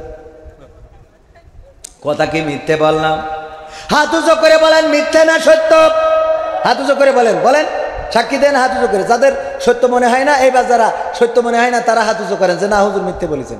আছেন একজন? কোরআনের কথা যারা বলে যায় আজ, তাদের দমাতে কত ফন্দি, কাউকে ধরে নিয়ে দিয়েছে ফাঁসি, কাউকে রেখেছে আজ বন্দি। হক কথা বললেই জ্বলে যায় গা, কোরআনের কথা সইতে পারে না। হক কথা বললেই জ্বলে যায় গা, কোরআনের কথা সইতে পারে না। জানি না তাদের আমাদের পরে কেন এত আক্রোশ। জেল জুলুম হলেও হবে, জেল জুলুম হলেও হবে, বিবেকের কাছে তবু রব নির্দোষ। আমার রবের কাছে রব নির্দোষ, মহান প্রভুর কাছে রব নির্দোষ। কোরআনের সাথে যারা করবে দ্বন্দ্ব, তাদের সাথে কবু হবে না। কথা কয় না? কোরআনের কথায় আজ বলতে গেলে আসছে বাধা কত ভাবে, কোরআন প্রেমিকেরা হাতে রেখে হাত সামনে এগিয়ে যাবে। কোরআন প্রেমিকেরা ঐক্যবদ্ধ হওয়ার দরকার আছে না নাই? চরমনারা যদি ইসলামের কল্যাণে কোন কর্মসূচি ঘোষণা করে, সেই কর্মসূচিতে জামাতের লোক বলল না ওই কর্মসূচিতে আমরা যাওয়া যাবে না, তাইলে কি ইসলাম হলো নাকি? ইসলামের কল্যাণে যদি হেফাজত, জামাত, আওয়ামী লীগেরাও যদি ইসলামের কল্যাণে, যুবলীগেরা যদি, আমার ছাত্রলীগেরা যদি ইসলামের কল্যাণে কোনো কর্মসূচি ঘোষণা করে, সেই কর্মসূচিতে অংশগ্রহণ করার দরকার আছে না নাই? ঐক্যবদ্ধ থাকতে হবে। আল্লাহ বলেছেন ওয়াতাসিমু বিহাবলিল্লাহি জামিআ ওয়ালা তাফাররাকু, তোমরা সংঘবদ্ধভাবে আল্লাহর রজ্জুকে আঁকড়ে ধরো, পরস্পর বিচ্ছিন্ন হইও না। কথাটা কার? চিল্লায় বলেন কথাটা কার? সেই আল্লাহর কথা মানার দরকার আছে না নাই? নিয়ে বিভেদ করব, দাড়ি নিয়ে বিভেদ করব, পাঞ্জাবি নিয়ে বিভেদ করব, শার্ট প্যান্ট এইগুলো নিয়ে বিভেদ করতে করতে আমার দেশে তর্ক বিতর্ক হাসছে। ওই যে আলী হাসান ওসামা ভাই, ওই যে তোয়াইলে না পাগড়ি সামনে দেয়, ওইটা কোন হাদিসে পেয়েছে আমি জানি না। অনেকেই সবাই পিছনে দেয় আর উনি সামনে দেয়। ওই আল্লাহর ওলির কাছে কলরব খারাপ, মুহিব খান খারাপ, সাইদি খারাপ, আজহারি খারাপ, আব্বাসি খারাপ, তারপরে চরমনার শিল্পীরা খারাপ, জামাতের শিল্পীরা খারাপ, এমনকি মওদুদি আল্লামা রাহিমাহুল্লাহ খারাপ, আবুল কালাম আজাদ বাশার হাফিজাহুল্লাহ খারাপ, সব খারাপ, ওই একজন ভালো। কয়েকদিন আগে বিরাদার রাহুলির সাথে ঈদের পরে তর্ক বাঁধাইছে 8 রাকাত না 20 রাকাত, এই 8 আর 20 নিয়ে তর্ক হয়। আর ওইদিকে মন্দিরে হামলাকে কেন্দ্র করে মুসলমানদেরকে মেরে পাঠায়ে ফেলে, নেটওয়ার্কের বাইরে পাঠিয়ে দেয়। এইটা নিয়ে কথা বলার মতো আলেম পাওয়া যায় না। তার মানে এই আলেমগুলো আসলে আলেম না, এইগুলো পেট পূজারি ভণ্ড। ঠিক না বেঠে? মসজিদে তর্ক করতেছে 8 রাকাত না 20 রাকাত, আর এদিকে পিটাইয়ে তক্তা বানাই ফেলছে। কথা কয় না। এইটা নিয়ে তর্ক করবেন নাকি আগে আসলটা ধরবেন? ওই যে আমাদের অবস্থা হলো, শুনেছে যদি পাগড়ি পরে নামাজ পড়ে তাইলে নামাজে 70 গুণ বেশি সোয়াব পাওয়া যায়। মাঠে গেছে, পাগড়ি নীতি মনে নেই, হঠাৎ করে মনে হইলো 70 গুণ সোয়াব কেন ছাড়িয়ে দেবো, লুঙ্গি খুইলে ন্যাংটা হইতে পাগড়িটা বেঁধে নিয়েছে যে 70 গুণ সোয়াবের আগে তেজ মেরিয়ে নি। ঠিক না বেটে? এখন আমরা এই মুসলমান ভাইরা আমার, কেমন মুসলমান? কয়েকদিন আগে বাঁকড়ায় আলোচনা করলাম, হঠাৎ করে কমিটি ফোন করি বলছে, হুজুর আপনি তো বিশেষ বক্তা, প্রধান বক্তা যিনি, উনার সাথে একজন হিন্দু আসবে মুসলমান হওয়ার জন্যে, এখানে এসে মুসলমান হবে। আমি বললাম হিন্দু কি আপনাদের এলাকার? বলছে না, ওই হুজুরির সাথে ওই দিক থেকে আসবে। আমি বললাম এইগুলো হইলো আসলে হিন্দু না, ওরা হইলো মুসলমান। কিছু মুসলমান আছে মানুষের সিম্প্যাথি নিয়ে ব্যবসা করে, এসে বলে আমার এই হুজুরির ওয়াজ শুনে খুব ভালো লেগেছে, আমি ওর হাতে কালেমা পড়ে মুসলমান হইতে চাই। আর মিডিয়া তো থাকে, হুজুরও বগল বাজায়। আমি কত বড় সাইদি হয়ে গেছি যে আমার ওয়াজ শুনে এখন মুসলমান হয়, এই জন্যই সাথে করে বক্তা নিয়ে আসবে। আমি বললাম আমিও রাজি, তবে এলাকার যদি হয় তাইলে স্টেজে মুসলমান করা উচিত, কারণ এলাকার মানুষ জানুক। আর যদি দূরের হয় তাইলে মাদ্রাসায় অথবা এমন কোনো জায়গায় মুসলমান করলে হয়ে যায় যে মানুষ জানার এত দরকার নাই। আর স্টেজে যদি তার খুব শখ হয় মুসলমান হইতে, তাইলে আমার কথা হলো হুজুর কালেমা পড়াবে আর আমি নুনু কেটে দেবো, সুন্নাত। হ্যাঁ, কারণ আমি বিশেষ বক্তা। এই যখন বলেছি ওই হিন্দু আর মুসলমান হতে আসিনি, কারণ ও তো আসলে হিন্দু মুসলমান হবে না, ওইলো ভাইরাল পারসন। কথা কি বোঝা গেছে? কোনোভাবে ভাইরাল হতে হবে, হুজুর ভাইরাল হবে, হাতে কালেমা পড়ে মুসলমান হয়েছে। আমরা মিলায়ে দেখলাম এমন মুসলমান অনেক হুজুরের কাছে গিয়েছে, 5 জায়গায় 7 জায়গায় 10 জায়গায়, যে বলে হুজুর আপনার ওয়াজ শুনে আমার এত ভালো লেগেছে, মুসলমান হতে চায়। মুসলমান হয়ে কালেমা পড়ে তারপরে বলেছে ওনার তো সংসারের অবস্থা খারাপ, মুসলমান হয়েছে, আপনারা সহযোগিতা করেন। এইবার টাকা পেয়েছে, বগল বাজাতি বাজাতি বাড়ি গেছে রে। আর আমি যাই বলেছি কলেমা পড়াবে প্রধান বক্তা, আর আমি দ্বিতীয় বক্তা কুসুমুল্লাহ দেওয়া ছুরি বাইল দিচ্ছি, নিয়ে আসতেছি সাথে করে, বলছে আমার আর দরকার নেই। আমার এক হিন্দু বন্ধুর বলতাম দোস্ত চল ওই পাড়ায় একটু কাজ, কয় না যাবো না, কে আছে ও হাজাম পাড়া, ও মনে করে হাজাম পাড়ায় গেলি মনে কেটে দেয়, হাজাম পাড়ায় যাবে না। ভাইরা আমার, এই যে ভাইরাল হওয়ার চিন্তা চেতনা বাদ দেওয়ার দরকার আছে না নাই? আমাদের সকল কর্ম হতে হবে ইন্না সলাতি ওয়া নুসুকি ওয়া মাহইয়ায়া ওয়া মামাতি লিল্লাহি রাব্বিল আলামিন। কোরআনের কথা যারা বলে যায় আজ, তাদের দমাতে কত ফন্দি, কাউকে ধরে নিয়ে দিচ্ছে ফাঁসি, কাউকে রেখেছে আজ বন্দি। হক কথা বললেই জ্বলে যায় গাব, কোরআনের কথা সইতে পারে না। জানি না তাদের আমাদের পরে কেন এত আক্রোশ। জেল জুলুম হলেও হবে, জেল জুলুম হলেও হবে, বিবেকের কাছে তবু রব নির্দোষ, আমার রবের কাছে রব নির্দোষ, মহান প্রভুর কাছে রব নির্দোষ। কোরআনের সাথে যারা করবে দ্বন্দ্ব, তাদের সাথে কবু হবে না। কোরআনের কথা আজ বলতে গেলে আসছে বাধা কত ভাবে, কওমিয়া আলিয়া একজোট হয়ে সামনে এগিয়ে যাবে। দিনের কথা আজ বলতে গেলে আসছে বাধা কত ভাবে, মাযহাবিলা মাযহাবি একজোট হয়ে সামনে এগিয়ে যাবে। হক কথা বলতে করি না কো ভয়, জীবনের বিনিময়ে আনব বিজয়। হক কথা বলতে করি না কো ভয়, জীবনের বিনিময়ে আনব বিজয়। বুকে আছে শক্তি, অন্তরে আছে সাহস। আছে সাহস আছে আল্লাহর জমিনে আল্লাহর দিন কায়েম করার জন্যে। যদি ডাক আসে রাজপথে যদি লড়াই করতে হয়, সংগ্রাম করতে হয়, মুসলমানের অস্তিত্ব রক্ষার লড়াইয়ে যেইভাবে 1971-এ আমরা দেশ রক্ষার সংগ্রাম করেছি, যেইভাবে 1952-তে আমরা ভাষার জন্য লড়াই করেছি, একইভাবে আল্লাহর দ্বীন কায়েম করার জন্য দল মত নির্বিশেষে যদি আল্লাহর জমিনে আল্লাহর দ্বীন বাস্তবায়নের জন্য ডাক আসে, সেই ডাকে সাড়া দিয়ে বুকের তাজা রক্ত যদি ঢালতে হয়, বুকের তাজা রক্ত ঢেলে দিয়ে সেই রক্তের সাগরে সাঁতার কেটে কেটে একটি রক্তাক্ত বিপ্লবী কালেমার পতাকা বাংলার জমিনে ওড়াতে রাজি কারা কারা হাত দেখতে চায়?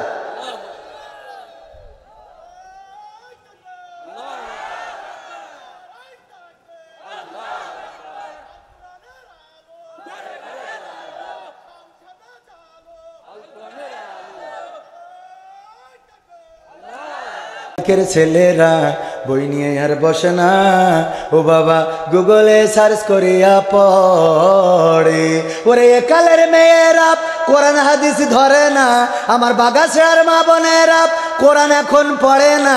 ও আল্লাহ বুরকা পরে গদখালি টিকটকে ভিডিও ওরা করে, ঠিক না বেঠে?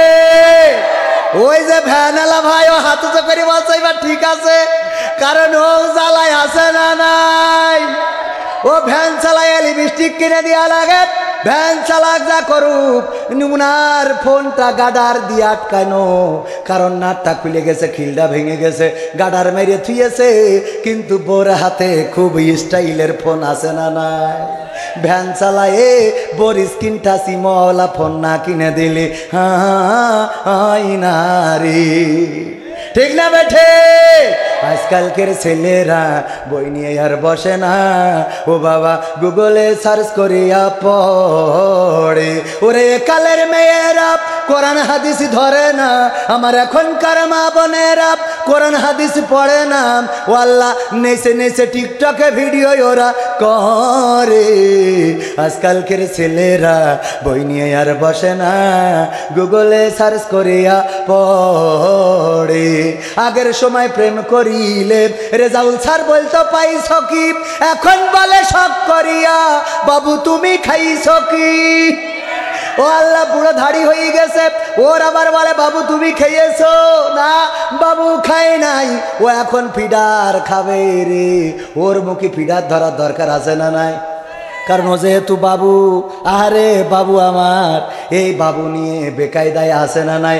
কয়দিন আগে দুইজন কপতি লাইলা আর কি যেন নাম, ওই যে ওই অল্প বয়সী মেয়ে মামুন, লাইলা আর মামুন বলছে আমি ওর বাবুর মতো করে রাখি, এই দেশে আমাকে ছেড়ে চলে গেছে রে, আমার মনটা ভেঙে গেছে। আমি বললাম যাবে না কেন, যার বাবু মনে করে রাখো সে তো তোমার মা মনে করে চলে গেছে, ঠিক না বেটে? বাবু মনে করলে মা ডাকার দরকার আছে না নাই? আমার অনেকেই আঙ্কেল বলে ডাকে, আমি এখন আঙ্কেল হওয়ার বয়সে পৌঁছাই নাই। একবার বাসে উঠেছি, হেল্পার বলতেছে আঙ্কেল আসেন, আপনি যে চাষড়ায় নামতে চাইলেন আসেন। আমি খুঁজতেছি আঙ্কেল কিডা, আমি তাকাচ্ছি আশেপাশে, বলছে আপনার বলতেছি। আমি বাবু, আমি এখন আঙ্কেল হয়েছি। হ্যাঁ আঙ্কেল, আমরা এখন আঙ্কেল হয়ে গেছি, আর ওরা বাবু হয়ে গেছে। ওরা কি, ওরা বাবু আর আমরা আঙ্কেল, পাকা মুখের জায়গা খুঁজে পাও না। হ্যাঁ, আগের সময় প্রেম করিলে আমার রেজাউল স্যার বলতো পাইছ কি, এখন বলে শখ করিয়া বাবু তুমি খাইছ কি। আগে কেন বলতো, আর এই কথা কেন আনলাম, গানে বুঝার বিষয় আছে। আগের সময় চিঠি লিখেছে কারোর কাছে দেওয়ার জন্য, যে মনির খান বলেছে চিঠি লিখেছে বউ আমার ভাঙ্গা ভাঙ্গা হাতে, ওই চিঠি যে লিখে দিল, ওই চিঠি দিয়েছে ভাইজির কাছে, ভাইজি নিয়ে যা তোর ফুবুর কাছে দিবি। ও ফুবুর কাছে না দিয়ে ফুবুর মার কাছে দিয়েছে। ফুবুর মার কাছে যখন চিঠিটা ধরা খেয়েছে, তখন আমার রেজাউল স্যার এই গ্রাম ছেড়ে বাগাছড়া ছেড়ে ঢাকা গার্মেন্টসে চলে গেছে, ঠিক না বেঠি? আগের সময় চিঠি ধরা খালু, এলাকা ছেড়ে দিতে যে মান ইজ্জত ছে। আর এখন কি আর চিঠি যদি শোনে অমুক মকসেদ মিয়ার ছেলে হ্যাঁ হ্যাঁ করিয়ে দিয়েছে, তারপরে ও গর্ব করি বলে করেছি, তা কি করবো, আমি এখন বিয়ে করতে পারবো না, কথা কয় না। ওই এলাকা ছাড়ে ছাড়ে, আবার গর্ব করি এই হয়ে যাওয়ার পরে ও গর্ব করি কাউন্সিলে যাইয়া বিচার দাবি করে যে আমার ধর্ষণ করি পাকামো কোথাকার, তুই তো ওর ধর্ষণ করি ছেড়ে দিয়েছিস। ও তো ছেলে ভালো ছিল, ও তো জীবনে খারাপ কাজ করতে দেখিনি, গরমটা তো তুই বানাইছিস। কথা কয় না, ঠিক না বে ঠিক? তুমি মোটরসাইকেলের পিছনে বসে ঘেঁষাঘেঁষি করা বাপ, আর বলবো আমার ধর্ষণ করি যে পাকামো করার জায়গা খুঁজে পাও না। মামলা তো তোর নামে হতে হবে যে তুই ওর কাছ থেকে এ নিয়ে তুই এ হয়েছিস কেন? কথা কয় না, কথা সত্য না মিথ্যে? যুবকরা এই কথা মাথায় রাখতে। আমার বন্ধু বলছে যে গদখালি, আমি বলছি কি দোস্ত পিছনে কিটা ভাবি নাকি?